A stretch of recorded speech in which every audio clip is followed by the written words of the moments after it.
السلام عليكم ورحمة الله وبركاته. من كام يوم طلع نادر شوقي وقال إن في باك رايت جاي الأهلي هيكون مفاجأة للجميع، وهو لاعب مصري. وكلام الفترة اللي فاتت زاد عن اللاعب ده. تعالوا نشوف هو مين أصلا. مكراكيس اتولد سنة 2000 في ألمانيا من عيلة متعددة الثقافات. بدأ مشواره الكروي في قطاع الناشئين مع باير ليفركوزن. أنت متخيل؟ واحدة من أعظم مدارس الكورة في أوروبا. وبعد كده راح للناشئين بروسيا دورتموند، اللي هم هناك أصلا بيعلموه النظام، القوة الذهنية، أسلوب اللعب الألماني المعروف بالانضباط والسرعة. بعد سنين مع دورتموند قرر يخوض خطوة جديدة، وبعدها راح سلوفاكيا لعب مع فريق اسمه فيكتوريا بيرلين، والنهاردة مستقر في المجر مع فريق فيرنسفاروشي. يلا يا عم الحاج، يلا نعمل نبخة في الكلام. أو قبل ما أقرأ اسمه فعلا. النادي رقم واحد هناك، وده معناه حاجة واحدة: اللاعب ده مش بيدور على الراحة، لأ بيدور على التحديات.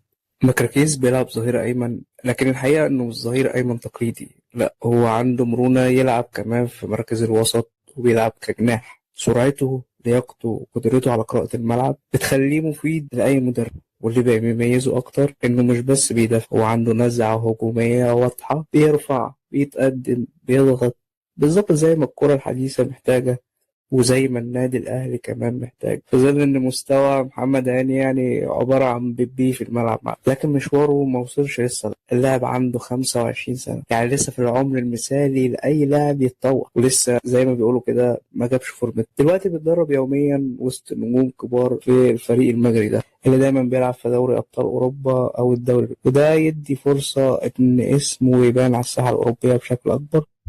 من الحاجات اللي بستغربها حوالين مكركيس هي أصوله الكتير. يعني أبوه ليه جذور مختلفة، أمه لاتيفية، اتولد في ألمانيا. يا عم انت كنت فين؟ الحمد لله على السلامة يا عم. وفي ناس كتيرة اتكلمت هل ممكن نشوفه في يوم من الأيام بقميص منتخب مصر، حتى لو لسه مفيش حاجة رسمية. مجرد بس فكرة إن اسمه يتردد مع منتخب مصر بتخلي قصته يعني مشوقة. أرقام بقى مكركيس الموسم ده مع الفريق المجري: هو لعب 9 ماتشات، سجل هدف وصنع هدفين. واللي عجبني في اللاعب ده أكتر إنه لاعب فعلا سريع بالكورة، وده مش لاقيينه حاليا في النادي الأهلي. سيبريال مكراكيس هو ده اسم اللاعب، بس هو مش مجرد لاعب جيد في أوروبا. يعني هو مثال على إن الاحتراف مش بس في إنجلترا أو أسبانيا. ممكن لاعب يبدأ من أندية كبيرة زي دورتموند ويلاقي نفسه بيبني مسيرة قوية في دوريات زي المجر وسلوفاكيا. لكن السؤال اللي لازم نسأله: هل مكراكيس يقدر يكون مكان محمد هاني مع الأهلي فعلا؟ يا الله أعلم الصراحة، لأن يعني محمد هاني غالبا ده صاحب النادي مش. قرف بعرفتونا وشيء مرضتونا الله يمرض. وهل ممكن في لحظة نلاقيه لابس شيرت النادي الأهلي؟ والله هيفضل مجرد اسم غريب بيظهر في أخبار الكورة من وقت للتاني. انتوا رأيكوا ايه؟ ولو عجبتك الحلقة ما تنساش تعمل لايك وسبسكرايب، يعني لو عايز، مش عايز براحتك.